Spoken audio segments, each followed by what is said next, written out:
Well, Osama says that I didn't give references. If I recall, I gave quite a few references. We can let the camera judge there. I didn't give references towards the end, but I said why. I only had a couple minutes left to go through a lot of material that I wanted to get through.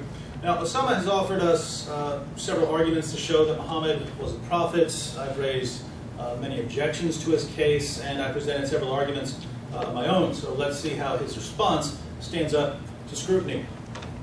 I began by examining Muhammad's teachings to see whether they might have a human origin. And we saw that we have many good reasons to think that the true origin of many Islamic teachings was the mind of a 7th century Arabian man. We saw that the teachings and practices of Islam can be found in the Jewish Talmud, in the writings of heretical Christian groups, and even among the pagans. If you'd like, he says I didn't give sources for this. Much of this isn't in dispute. If you want to talk about whether the pagans practiced Ramadan or went to the Kaaba, you have this right there, and you find this in the Quran. So I don't know why he would challenge whether the pagans had these practices.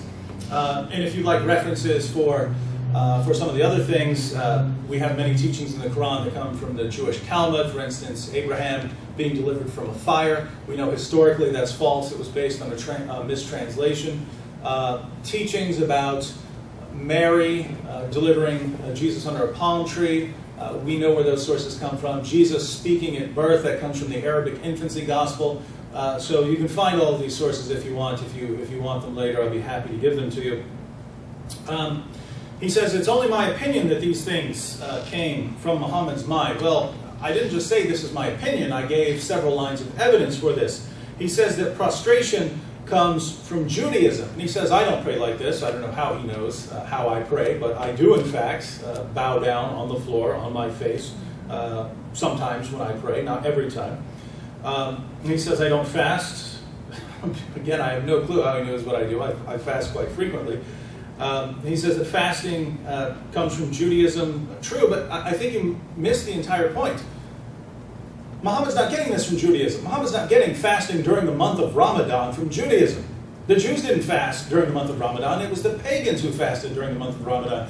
The Jews didn't pray towards the Kaaba. It was the pagans who prayed towards the Kaaba. The Jews didn't circle the Kaaba and go kiss the black stone. The pagans did that. And these are the practices that we find in Islam. And so Muslims would like to believe that they get these practices from the tradition of Abraham, but they don't. They get it from the tradition of the pagan tribes in Mecca. Now he says that people bowed down towards the temple in the Old Testament. True, that wasn't my point. My point is, in the Old Testament, people didn't do this because of a practice they got from pagans. And we know that the pagans were doing this before Muhammad's time. We know that the pagans were kissing the black stone. We know where these practices come from. This is not in dispute.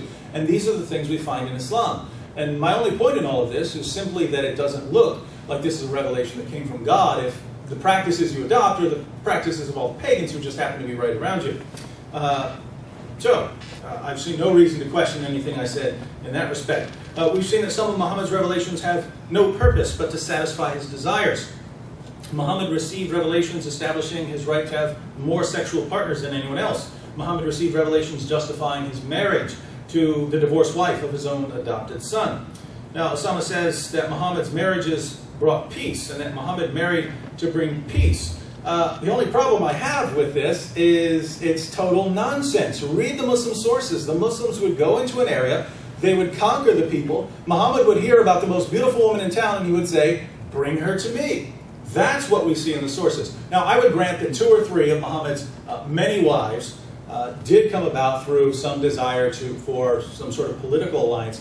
But to say that that's what they were all for goes totally against what we find in the sources. He says that Muhammad wanted to build relationships with his closest companions, and that's why he married Hafsa, and I'm assuming he's including Aisha, since he used the plural. I'm assuming he used Aisha in there since that was the daughter of Abu Bakr. Here again, this totally contradicts what we read in the sources. Why did Muhammad marry Aisha? He says, I had a dream about her. I had a dream that God gave her to me, and that's when he goes. And he goes to Abu Bakr and says, hey, I want to marry your daughter. And Abu Bakr says, what are you talking about? You're my brother. You can't ask me this. And Muhammad says, yes, but I want her anyway. This wasn't, hey, we need to form a closer relationship, Abu Bakr. Abu Bakr was his closest companion already. And so what we find here is that our earliest sources say one thing, but Muslims today don't like what those sources say about Muhammad's motives, about why Muhammad took this woman. It would say quite simply, Muhammad heard of her great beauty. That was the reason. No, hey, I need to form a political alliance with this group. So, Muslims see what their sources say, they don't like that, and so they come up with a total myth about Muhammad doing all of this just for political reasons and just to bring peace. One interesting marriage he brought up is when Muhammad conquered Banu Mustalik, and he says that the marriage won them over. The Muslims conquered Banu Mustalik, they put the men to death, they took the women and raped them. The men came to Muhammad and said, are we allowed to do this? He said, yes, as long as you don't practice birth control. And then they were having sex with these women that they were going to be sold in the next town. That's what happened there. How in the name of common sense can you look at Muhammad's marriage, which he took the most beautiful woman for himself, the wife of a man he had tortured to death, and say this was just to bring peace. This is sheer nonsense. So when when Osama says things like the purpose was to minimize bloodshed, no, Muhammad married these women after all the bloodshed. He said with regard to Muhammad's marriage to Zainab that Wikipedia was my source. I promise you, in the presence of God, I've never looked at what Wikipedia says about this issue. My source was Al-Tabari. I would consider Al-Tabari Islam's greatest early historian. There's no question. He has the 40 volumes. He started his history at the creation of the world. And his hadith commentary is second only to Ibn Kathir's in Muslim eyes. So I don't see why this would be a bad source for me to go to. And here again, we would use historical principles. The principle of embarrassment. Is a good Muslim, like Al-Tabari, going to wake up one day and say, you know, I'm going to invent a story about Muhammad. I want this story to say that Muhammad walked in on the wife of his adopted son, saw her practically naked, and that this ultimately broke up the marriage, and Muhammad received Quranic verses to justify the whole ordeal. No Muslim's going to do this. And if any pagan or Christian or Jew came along and tried to get Muslims to believe this, they'd have been killed for saying something along these lines. So again, the only explanation for this in the Muslim sources is that that's what happened.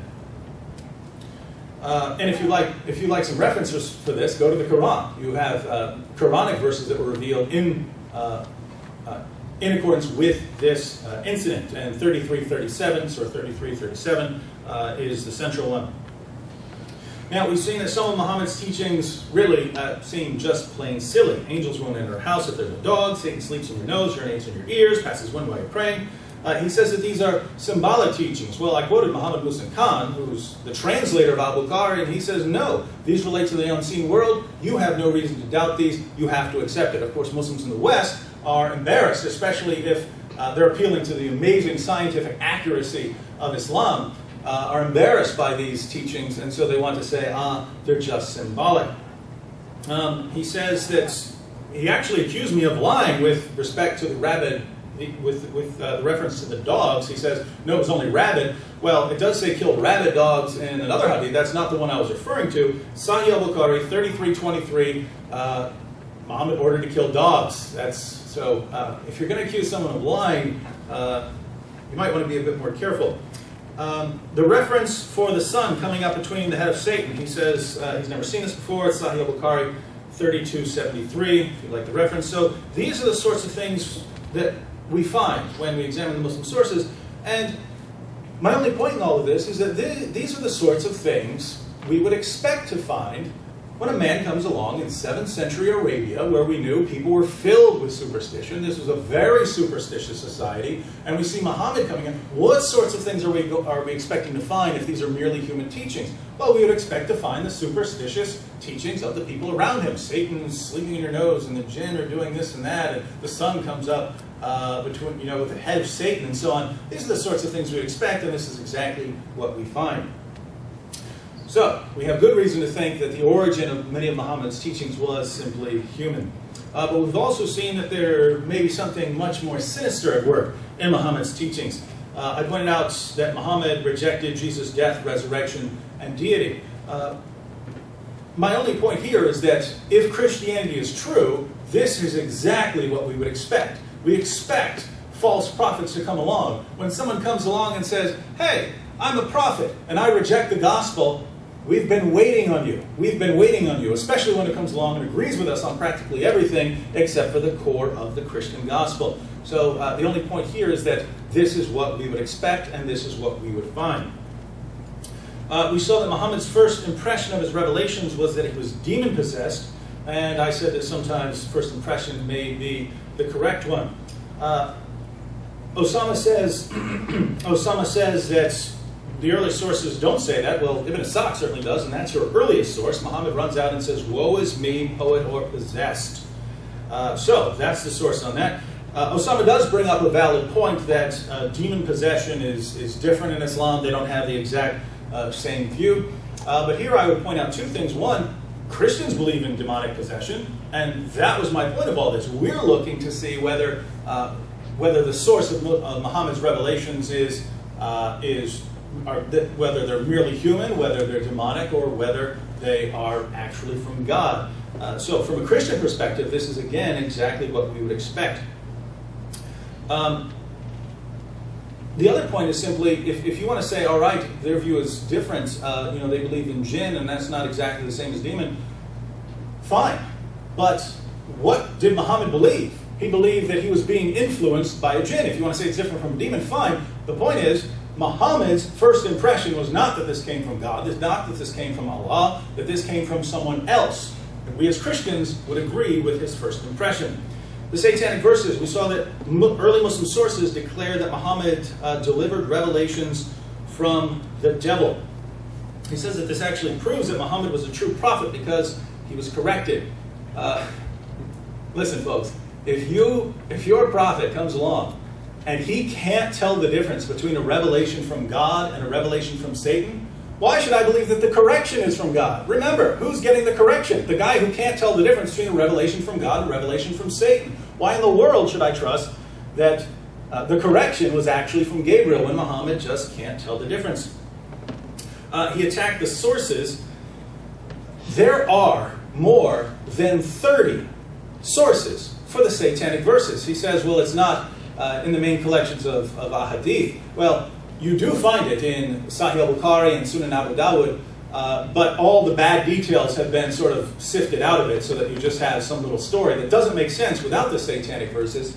But regardless, you, as Muslims, you have to think that more happened in the life of Muhammad than what you find in Sahih al-Bukhari or Sahih Muslim. And that's where we go to the Sirah literature. And we look at the Sirah literature and we find this over and over again. And again, I explain how a historian will look at this. And as far as a historian is concerned, this story is as good as gold. Again, you have 30 chains of transmission reporting this story. That is tons of data for a historian to examine. Now, Osama said, well, Solomon worshipped idols. Yes, and Solomon was dead wrong. He was a sinner. Do you, as a Muslim, want to say that Muhammad sinned because of what he did? You're not willing to do that. And so Muslims have a choice. They can either justify what he did, as they do in the case of, say, Muhammad's revelations or marrying the divorced wife of his adopted son. If they can't throw it out, they have to justify it. Muhammad married all these women because he really wanted peace. But if it's something they can throw out, they will throw it out as quickly as they can. But they can't call Muhammad a sinner. Whereas we can call Solomon, say that Solomon was wrong for worshiping the idols. Now, in response, he also said that Jesus was tempted. Jesus won a complete victory over Satan. Now, think of the comparison that Osama is drawing here. You have Muhammad delivering revelations from the devil to his followers, not being able to tell the difference. And Osama compares that with Jesus facing Satan. Jesus had come into the world as a real human being. Jesus faces Satan, wins a complete victory. Satan flees, and Osama says, well, that's the same thing. No, it's not. One is the victorious Lord. The other is a prophet, a man who claims to be a prophet and cannot tell the difference between a revelation from God and a revelation from Satan. We saw that Muhammad was a victim of black magic, and that someone was able to give him false beliefs using a hairbrush. Now, Osama says that Allah brought this magic challenge so that Muslims wouldn't use pagan practices to get rid of magic. Couldn't you have just told them? Couldn't Allah have just sent a surah saying, oh, I want to tell you something, don't use those pagan practices when you're getting rid of black magic? Wouldn't that have worked? The way Osama has presented it, the only way that Allah could get this information across is if he allows his greatest prophet to be under a magic spell for about a year with delusional thoughts and false beliefs. This is absurd. God doesn't have to do that. Do we have to face that in Christianity? God wanted to get some point across to the early Christians, and so Jesus or Peter or Paul were the victims of black magic and were delusional for a year? No, of course not. We don't have to deal with this. So we have good reasons to believe that some of Muhammad's revelations came from his own mind, and we have good reasons to believe that some of Muhammad's revelations came from demonic influence. But do we have any reason to believe that Muhammad's revelations came from God? I say that we still don't. Regarding the prophecies, Muslims blessing Abraham, he said, just my opinion. Well, this is your argument. If you're using an argument, you have to show that your argument succeeds, and you haven't shown that this is any evidence for Islam. He said that Isaiah saw a dream, and that the rider saw 2 horsemen. Well, let me just go ahead and read this for you once again. For thus has the Lord said to me, go, set a watchman, let him declare what he sees. And he saw a chariot with a pair of horsemen, a chariot of donkeys, and a chariot of camels. Somehow Osama looks at that and says, this is talking about Jesus and Muhammad. Where in the world are you getting that from? Where are the horses? What prophets does this refer to? This has nothing to do with fulfilling Jesus' entry into Jerusalem on a donkey. So this still does not qualify as anything even remotely resembling evidence.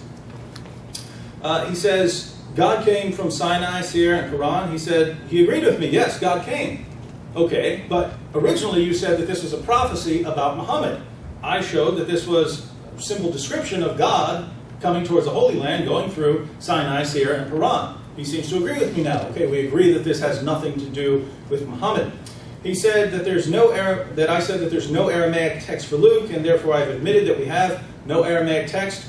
True, we don't have any Aramaic text for Luke. It was written in Greek. If you wanted a message to spread during that time, you wrote it in Greek. If you wrote it in Aramaic, it would have been useless anywhere outside of Israel or a few communities scattered across the empire. And so the apostles wisely chose to put their words into Greek. The point here is that this is definitely not evidence for Islam. Remember, he appealed to the Aramaic word in Luke 6:40 as some kind of evidence for Islam, and we have no Aramaic text for Luke, and so we have no evidence for Muhammad.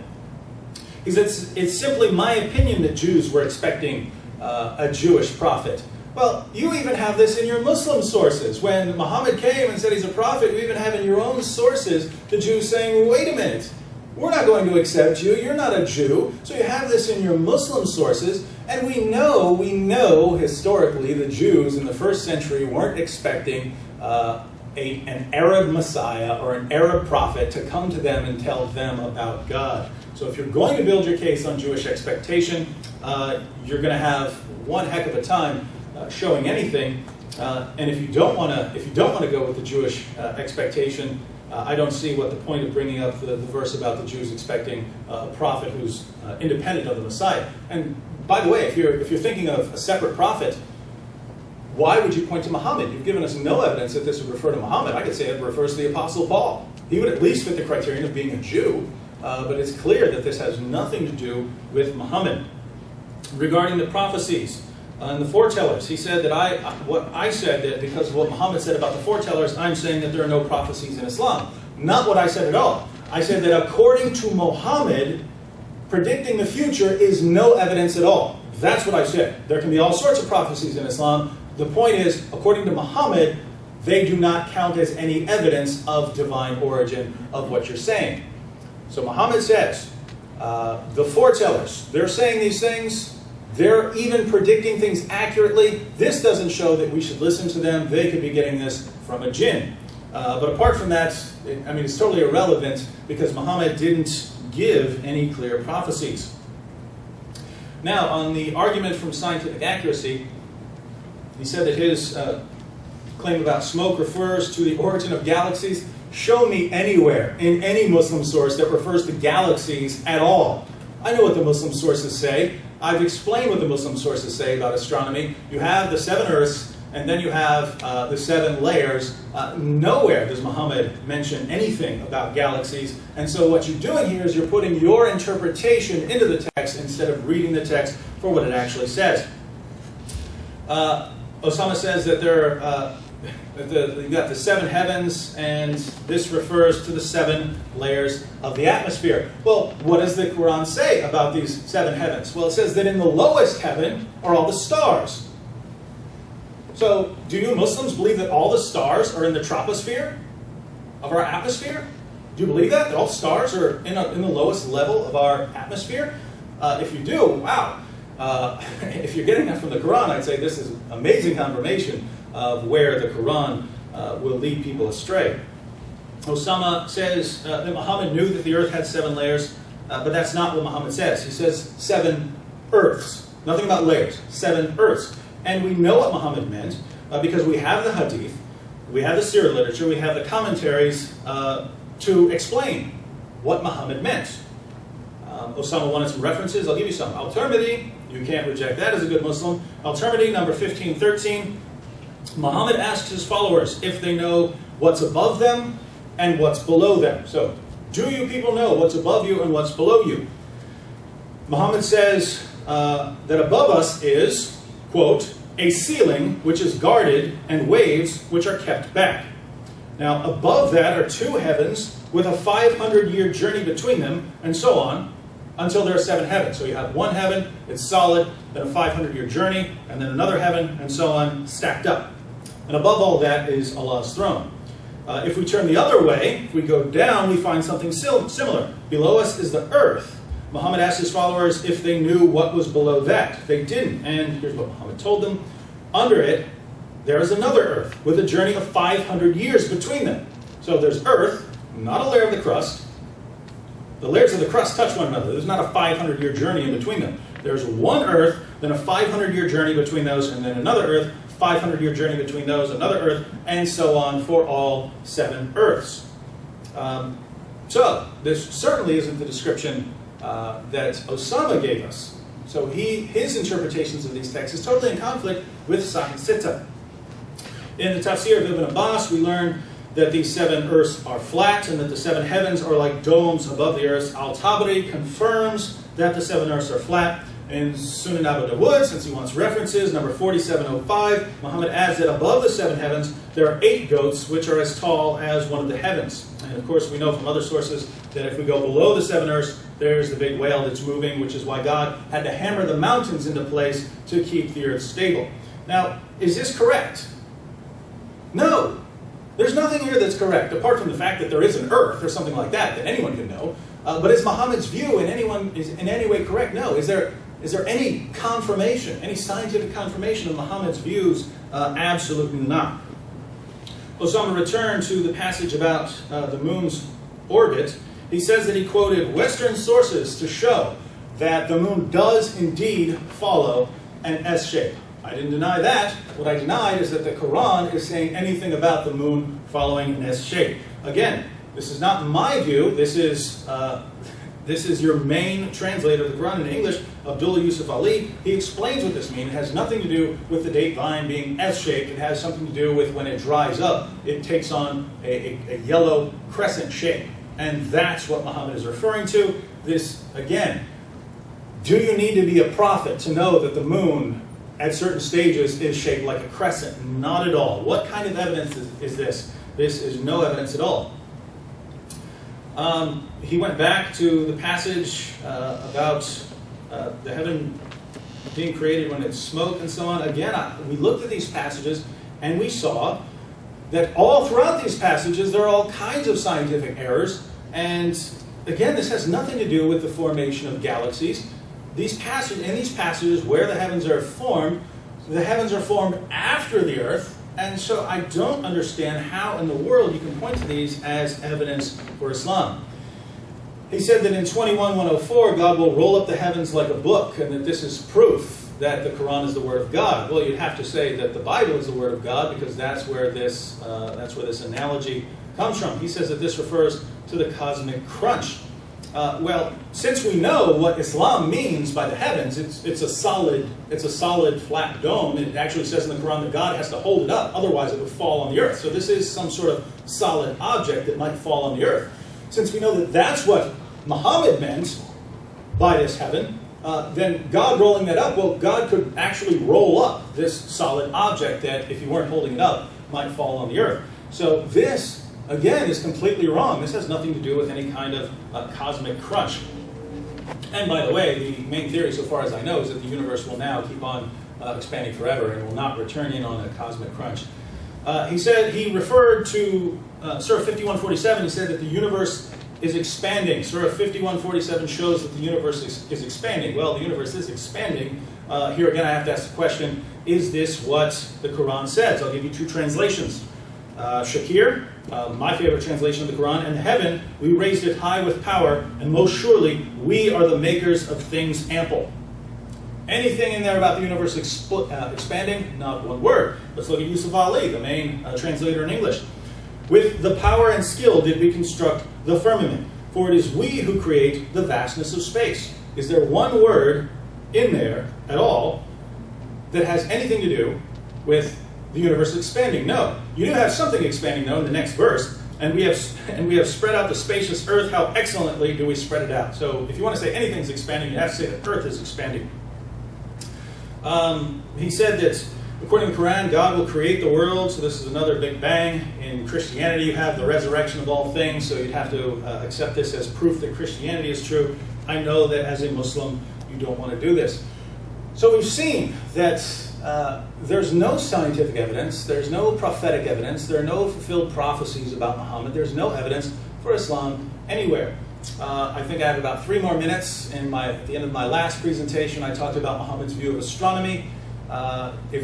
Since we're placing so much emphasis on Muhammad's view of science, we can talk a bit more about that. I'll describe for you Muhammad's view of the formation of human beings. According to the Quran, sperm are formed between the backbone and the ribs. That's where sperm originates. Then, when a man and woman have sex, the man's sperm goes into the woman, and women also have sperm. Muhammad can't be referring to an egg here because he says that women can discharge it at night and actually see it and so on. You can't do that with an egg. So the stages we have here are important. The male sperm mixes with the female sperm. Whatever rises to the top, that's who the child's going to look like. And whichever parent had the first discharge, that's who the parent is going to look like. And so for 40 days, there is this mixture of sperm, male and female. Then for another 40 days, there is a clot of blood. There's the blood clot stage. And after that, the embryo is bones, and later on, those bones are clothed with flesh, and eventually you get a baby. I just want to say that apart from the idea that sperm has something to do with reproduction, that is all wrong. That's all wrong. Women have an egg. They don't have their version of sperm. There is no mixture for 40 days. That's not how it happens. There is no blood clot stage. That's not how it happens. Bones do not form before the flesh wraps around it. That's incorrect. So we see error upon error upon error, and these passages are all clear. These are very clear teachings from the Quran and the Hadith, and they're very clearly wrong. That's exactly what we saw when we look at clear passages about the heavens and the earth. They're very clear passages, and they're very clearly wrong. Muslims have to reinterpret all of their clear passages, and they have to go to passages which say nothing scientific, reinterpret those to get them to say something accurate, and then try to add a bunch of scientific terminology and say, NASA confirms this. How desperate can you possibly be? All I can say is I'm very happy that Christians do not have to do this. We don't have to seek desperately after evidence. God raised Jesus from the dead. We can investigate it historically, and that's where our evidence comes from. We don't have to be desperate. We don't have to mangle our text. We don't have to reinterpret everything to get it to fit with what we believe. It already fits what we believe.